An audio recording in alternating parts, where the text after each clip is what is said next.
Professor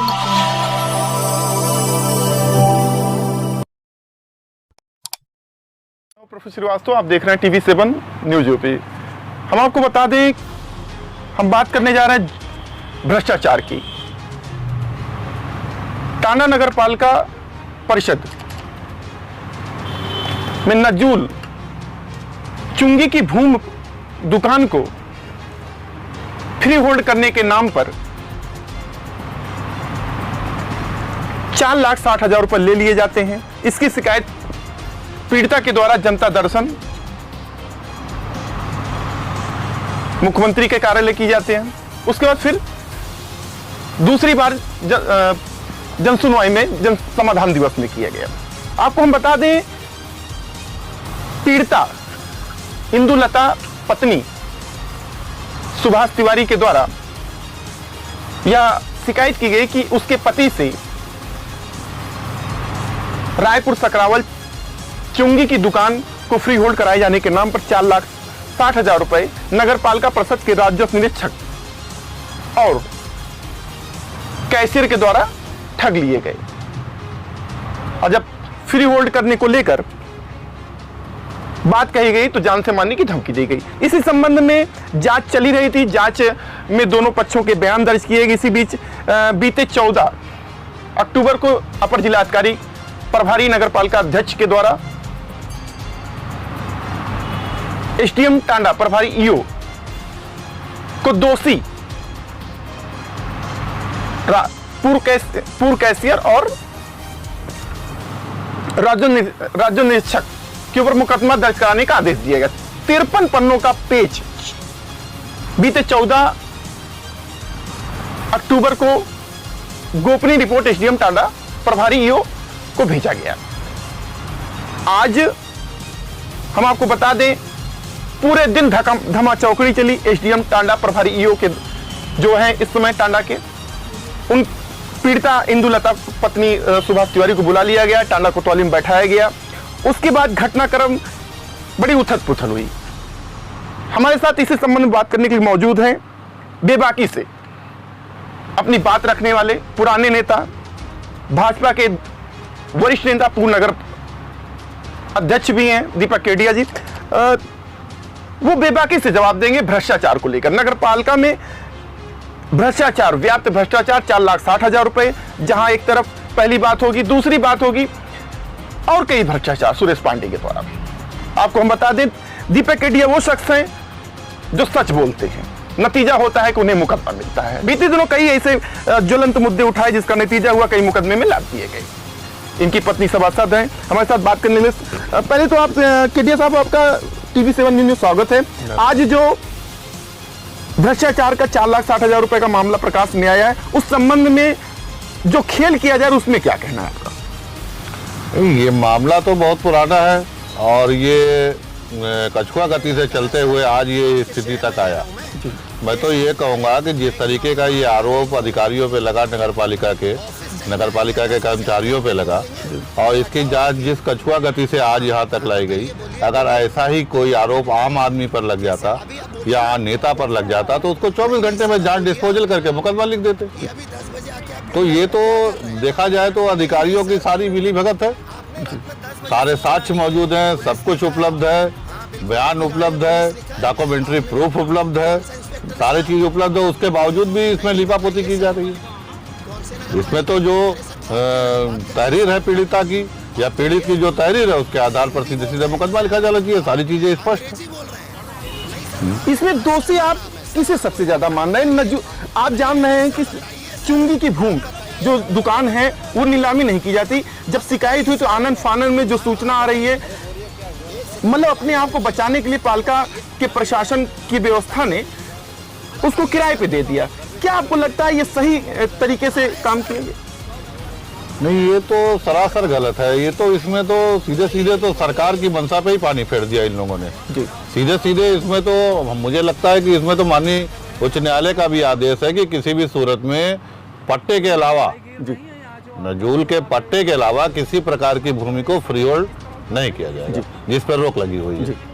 जो जमीनें पट्टे पर लोगों को सरकार ने दी थी, जिनका दवामी पट्टा, पट्टा लगानी पट्टा या पट्टा जिस भी तरीके की पट्टे की जमीन है, सिर्फ उसी को जो है फ्री होल्ड करना है।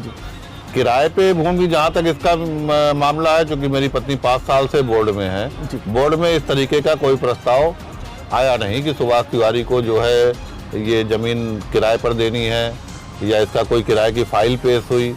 अब अगर उसमें भी कोई गोपनीयता बरत कर इन लोगों ने कर लिया हो, जैसे ये लोग करते आए हैं टैक्सी स्टैंड में या किराया अधिनियम में या एग्रीकल्चर हाउस टैक्स में अमेंडमेंट बिना सभासदों की जानकारी के, वैसा कर सकते। ये तो हर जिन लोगों का नाम आ रहा है इसमें मुकदमों में, ये तो हरफट मौला लोग हैं, इनके खिलाफ तो सैकड़ों चार्ज हैं यहाँ पर। अगर जांच हो जाए तो ये तो नौकरी करने लायक नहीं है। मुझे तो यहाँ तक पता चला है कि वो फर्जी मार्कशीट के आधार पर जो है नौकरी भी कर रहे हैं। कौन? मैं राजस्व निरीक्षक जी। मैंने तो जनसूचना भी मांगी तो इन्होंने लिख दिया कि जो है नगर पालिका टांडा ने मुझे बताया कि उनके बारे में जन्मतिथि का कोई रिकॉर्ड हमारे पास उपलब्ध नहीं है जी। तो जनसूचनाएं भी इसी तरीके की देते हैं लोग। तो देखा जाए तो ये नगर पालिका तो पूरी तरीके से भ्रष्टाचार के गर्त में डूब चुकी है। लेकिन फिर भी जो है अगर जांच यहाँ तक पहुँची है तो मैं तो वरिष्ठ अधिकारियों से यही कहूँगा कि इसमें जो है कम से कम अब लिपापोती ना करके दोषियों को सजा मिलनी चाहिए। हम जानना चाह रहे हैं कि पीड़िता राजस्व निरीक्षक और कैशियर जो पूर्व में रह चुके हैं उन पर आरोप लगा रही थी। जो रिपोर्ट जिलाधिकारी के यहाँ से अपर जिलाधिकारी के यहाँ भेजे गए उसमें यह साफ साफ लिखा गया, जो सूत्र बता रहे हैं कि जो भी दोषी है उनके खिलाफ मुकदमा दर्ज किया। प्रथम दृष्टि जो है पूर्व कैशियर को ही माना गया, उसमें सह आरोपी को मुकदमा दर्ज कराने को लेकर। तो क्या आपको लगता है जो घटनाक्रम 1 महीने के अंदर पत्र को रोका गया, तो कहीं ना कहीं आपको लगता है कि सचिव जो है गौरव को बचाने का प्रयास किया गया? अब चूंकि अभी जो बात आप कह रहे हैं सही है, और चूंकि अभी जो रिपोर्ट आई है जो आप बता रहे हैं कि 52 पन्ने या 54 पन्ने की जो भी रिपोर्ट है, क्योंकि ना तो वो अभी सार्वजनिक हुई है ना उसमें क्या लिखा गया। पीड़िता की तहरीर सार्वजनिक है, पीड़िता की शिकायत सार्वजनिक है, शिकायत के जो साक्ष्य है वो सार्वजनिक हैं। पीड़िता परेशान है, 4 महीने से इनके उनके दरवाजे दौड़ रही है। हम लोग के पास भी आई थी, माननीय सभासदों के और लोगों के पास भी गई, अध्यक्ष महोदया के पास भी गई, तमाम जगह गई। मैंने सुना शायद उच्च न्यायालय भी गई है जी। लेकिन उसके बावजूद भी जिस तरीके का रवैया किसी अधिकारी को बचाने के लिए यहाँ के वरिष्ठ अधिकारियों का है, ये ठीक नहीं है। वो पीड़िता की शिकायत पर जो लोग उसमें हैं नामजद हैं उनके खिलाफ मुकदमा दर्ज होना चाहिए और ईमानदारी से उस पर जाँच करके उसमें जो है सजा मिलनी चाहिए उनको। इसमें पालिका की व्यवस्था एसडीएम ईओ के तौर पे देख रहे हैं, अध्यक्ष की भूमिका में अपर जिलाधिकारी हैं, तो कहीं ना कहीं आपको लगता है सजाती को बचाने का प्रयास किया गया? राजस्व निरीक्षक जो दोषी इसमें है, कुछ चीजें दिखती ही हैं, उसको बोलने से क्या लाभ है? जो चीजें दिख रही हैं, आप थोड़ा सा पीछे चले जाएं आपको और दिखाई पड़ेंगी, थोड़ा और पीछे चले जाएं और दिखाई पड़ेंगी, तो उसको बोलने से कोई लाभ है नहीं। वो चीजें तो दिख ही रही है, सबको दिख रही हैं, शासन सत्ता के लोगों को दिख रही हैं, सत्ता के नेताओं को दिख रही हैं, लेकिन सभी लोग मुंह सिले हुए हैं। बोलना चाहिए इस विषय पर आने वाले समय में, नहीं तो और नुकसान होगा।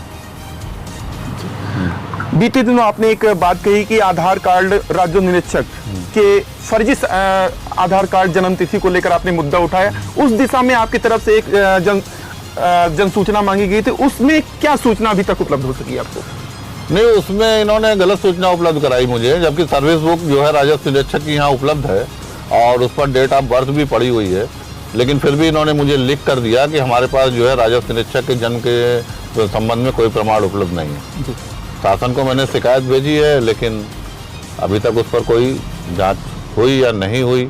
हम लोगों ने बहुत सारी शिकायतें की, आज तक किसी भी शिकायत का कोई डिस्पोजल या कहीं भी हम लोगों को साक्ष्य के लिए, प्रमाण के लिए या वार्ता के लिए नहीं बुलाया गया। तो हालात बद से बदतर हैं, अब इससे ज़्यादा मैं और क्या कहूँ।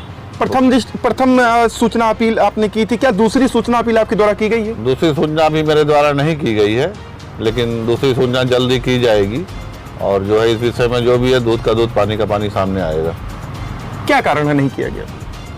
कहीं कोई- आपके ऊपर पूर्व में राजस्व निरीक्षक के द्वारा जो मुकदमा दर्ज कराया, कहीं टार्चर तो आपने नहीं किया है कि दूसरी अपील आपने नहीं की? नहीं नहीं, ऐसा कुछ नहीं है, टार्चर वगैरह का कोई मामला नहीं है। आपके ऊपर दबाव तो नहीं बनाया गया कि हमारी जन्म तिथि आप उछाल रहे हो और आपके खिलाफ और भी मुकदमे ठोक दिए गए? कहीं ऐसा तो नहीं कि आप दबाव में आ गए, मुकदमा नहीं, नहीं, दूसरी बार ऐसा- दूसरी अपील आपने नहीं की जन्म तिथि? ऐसा कोई नहीं है, मैं दबाव में आने वाला व्यक्ति नहीं हूँ, ये पूरा शहर जानता है और सभी लोग तो जानते क्या हैं। कारण है आपने दूसरी अपील नहीं की? नहीं, शासन को शिकायत गई हुई है इसकी, शासन को, नगर विकास विभाग को और डायरेक्टरेट को, दोनों को शिकायत गई हुई है इसकी। और शिकायत का मतलब ये है कि शिकायत अगर मैंने की है तो जांच कराने की जिम्मेदारी उन विभाग की है। मेरी जिम्मेदारी नहीं कि मैं इनकी जन्मतिथि का साक्ष्य खोज के लाऊं। ये जिम्मेदारी उस विभाग की है कि वो, अगर हम शिकायत कर रहा हूं तो वो खोज कर निकाले ना कि चीज गलत है कि सही है। तो अभी तक मुझे उस जांच के संबंध में कुछ पता नहीं चला कि वो जांच कहाँ तक पहुंची। और रही बात सूचना के अधिकार वाली, तो मैं इसको जो है शीघ्र ही इसकी अपील जो है ऊपर जाएगी। अभी तो मुझे बहुत ज़्यादा मुझे अभी 15-20 दिन हुए होंगे मिले हुए, क्या बोलते हैं, जवाब इसका। आप जन सूचना के तहत लगभग कब शिकायत की गई थी इस संबंध में? लगभग ये मानकर चलिए 2 माह पहले मैंने मांगा था राजस्व निरीक्षक जन्मतिथि को लेकर। तो मुझे जो है लगभग 1 माह पहले 30 दिन के अंदर शिकायत का निस्तारण मुझे मिला। जो मतलब उन्होंने लिख कर दिया कि राजस्व निरीक्षक की जन्मतिथि के संबंध में कोई रिकॉर्ड हमारे पास उपलब्ध नहीं है। आप मुख्यमंत्री से इस भ्रष्टाचार जो चुंगी की दुकान है 4,60,000 रुपए में कहीं ना कहीं पीड़िता इंदुलता पत्नी सुभाष तिवारी के द्वारा आरोप लगाए जा रहे हैं और हाई कोर्ट में वो याचिका भी दायर कर रखी है। 5 लोगों को पार्टी बनाया, उसमें 2 नगर पालिका के कर्मचारी हैं और जहां तक जो सूचना आ रही है सीओ को भी बनाया है और एसडीएम को भी बना दिया है और 1 को बनाया है। तो 5 की संख्या आ रही, कहीं ना कहीं आपको लगता है कि ये हाई कोर्ट में जवाब देने को लेकर आनंद फानन में आज जो तहरीर दी गई है, 1 के खिलाफ मुकदमा दर्ज किया गया और सजाती को बचाने का प्रयास किया गया, तो संबंध में आप क्या मांग करेंगे मुख्यमंत्री से? अब माननीय मुख्यमंत्री जी के पास तो पीड़िता पहले से गई हुई है जी। सारा मामला लेकर जो है पीड़ित व्यक्ति पहले से माननीय मुख्यमंत्री जी के पास है और नगर पालिका के भ्रष्टाचार को, नगर पालिका के तमाम मामलों को लेकर समय समय पर माननीय मुख्यमंत्री जी को शिकायत जनपद के नेताओं द्वारा, हम लोगों द्वारा भेजी जाती रही है। अगर सारी चीज़ों को इकट्ठा कर ले तो अपने आप में नगर पालिका हमारी लगता है कि भ्रष्टाचार में ही डूब जाएगी पूरी की पूरी। जी। लेकिन अब कार्रवाई क्यों नहीं हो रही है, ये शासन प्रशासन के लोगों का विषय है। और रही जो उच्च न्यायालय में आपने बताया कि कोई रेट वगैरह है, तो चूँकि मेरे पास तो ऐसी कोई जानकारी नहीं है कि इस तरीके की कोई बात है, लेकिन अगर ऐसी होगी तो ये कोई नई चीज़ नहीं है। हाई कोर्ट वगैरह में रेट होती है तो प्रशासनिक अधिकारी हर मामले को जो है 2-4 घंटे 6 घंटे के अंदर डिस्पोजल करने की कोशिश करते हैं काउंटर लगाने के लिए। तो ये कोई नई चीज़ नहीं है यहाँ के लिए, शासन सत्ता के लिए। हाँ, लेकिन ऐसी स्थिति क्यों बने कि पीड़ित व्यक्ति को न्याय के लिए अंतिम पायदान पर जाना पड़े, उसको निचले ही पायदान पर न्याय मिल जाना चाहिए। ये मेरा जो है निवेदन है। और माननीय मुख्यमंत्री से भी चाहूँगा कि जो है इस संबंध में भी जो विचार करें कि पीड़ित और शिकायतकर्ता को अंतिम पायदान हो गया ना, उसको उच्च न्यायालय जाना पड़ा जी, और तब उसके बाद उसका एक छोटा सा जो है मुकदमा लिखा जा रहा है। तो एक जो है नगर पालिका का बाबू, एक नगर पालिका का राजस्व निरीक्षक इतना भारी हो गया कि पूरा शहर जो है उसके खिलाफ कुछ करने से डरता है। तो इस प्रकार का भय पैदा करके समाज में और शासन सत्ता के लोगों द्वारा नौकरी करना मेरे तो समझ के बाहर है प्रजातंत्र में। जी, धन्यवाद। हमारे साथ बात कर रहे थे भाजपा के वरिष्ठ नेता हैं और पूर्व नगर पालिका अध्यक्ष हैं जो है भाजपा के। कुल मिला जुला के कहीं ना कहीं भ्रष्टाचार के जड़ में नगर पालिका जकड़ा हुआ नजर आ रहा है। कुल मिला जुला कर ज्वलंत मुद्दे पर बेबाकी से अपना जवाब दिया भाजपा के वरिष्ठ नेता दीपक केडिया जी ने। खैर जो भी हो, भ्रष्टाचार को लेकर मुख्यमंत्री से उन्होंने मांग की है कि निश्चित तौर से जो भी दोषी हैं उनके खिलाफ मुकदमा दर्ज कर कार्रवाई की जाए। मैं प्रोफेसर श्रीवास्तव, TV7। नमस्कार, अस्सलाम वालेकुम। मैं जहांगीर आलम, TV7 न्यूज़ यूपी का संपादक आपसे अपील करता हूं कि हमारे चैनल YouTube को बेल आइकन की घंटी ज़रूर दबाएं और